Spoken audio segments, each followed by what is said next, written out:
1912 में एक जहाज डूबा था, RMS Titanic, royal mail ship Titanic. Titanic was the masterpiece of its time.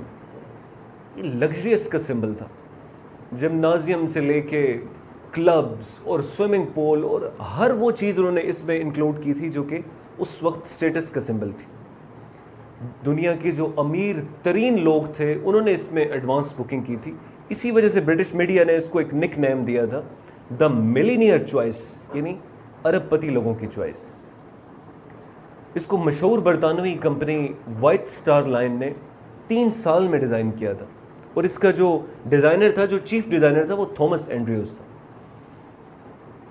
1911 में इसको जब लॉन्च किया जा रहा था तो एक प्रेस कॉन्फ्रेंस के दौरान एक जर्नलिस्ट ने इससे सवाल पूछा, थॉमस एंड्रयूज से, जो कि डिज़ाइनर था। एक सवाल पूछा कि 3 साल आपने इसकी लग्जरी पे लगाए, इसकी सेफ्टी के बारे में भी आप थोड़ा बताएं हमें कि ये कितना कोई सेफ है।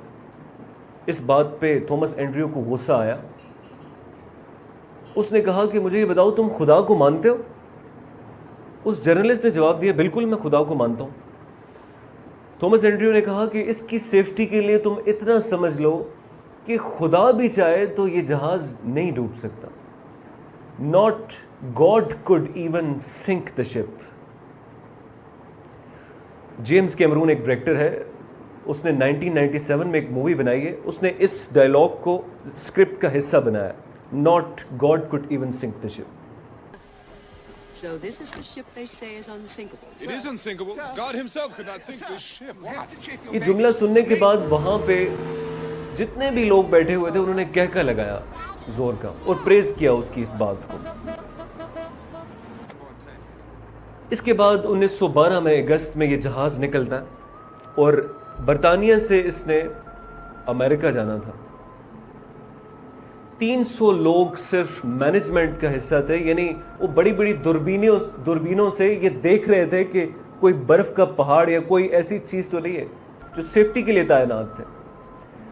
आइसबर्ग नजर आता है उनको 5 मिनट पहले सिर्फ, और कैप्टन कहता है कि हमें एक आइसबर्ग नजर आ गया, और आइसबर्ग से जाके जहाज टकरा जाता है। थॉमस एंड्रयूज जो चीफ डिजाइनर था उसको बुलाया उन्होंने और उससे पूछा कि अब क्या होगा, व्हाट्स नेक्स्ट। थॉमस एंड्रयू ने जवाब दिया कि इसके 3 चैम्बर्स में पानी जा चुका है। मैंने सोचा था, लेकिन मैंने ये तो नहीं सोचा था, मैंने प्लानिंग की थी, लेकिन ये प्लानिंग तो मैंने नहीं की थी कि इस तरह से पानी चला जाएगा। 2 घंटे के अंदर 55,000 टन आयरन से बना हुआ जहाज इस तरह से गायब हो गया जैसे था ही नहीं कभी भी।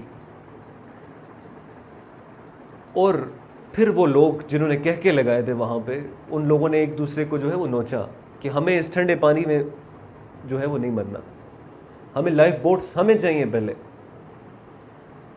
1912 में ये वाक़या होता है और 2012 में एक बहुत बड़ी कंपनी, यानी 100 साल गुजरने के बाद एक अमेरिका की कंपनी इस पे काम शुरू करती है कि हम रेक निकालें टाइटैनिक का, जो कि मौजूद है समुंदर के अंदर, ताकि उसको हम म्यूज़ियम में लगाएं और फिर उस पर टिकट लगे। 1 साल तक पूरे वो काम करते रहे और उसके बाद उन्होंने अपोलॉजी लेटर लिख दिया कि हम इस रेक को नहीं निकाल सकते क्योंकि उस जगह पे जहाँ मौजूद है पानी का प्रेशर बहुत ज़्यादा है। यानी आप बात समझ रहे हैं मेरी? चांद पे हम छलांगे मारने के दावे कर रहे हैं, टाइटैनिक का रेक बाहर नहीं आ सकता। इस तरह डूबा है टाइटैनिक पर। इस सारी गुफ्तगू का रिमाइंडर क्या आपको पता?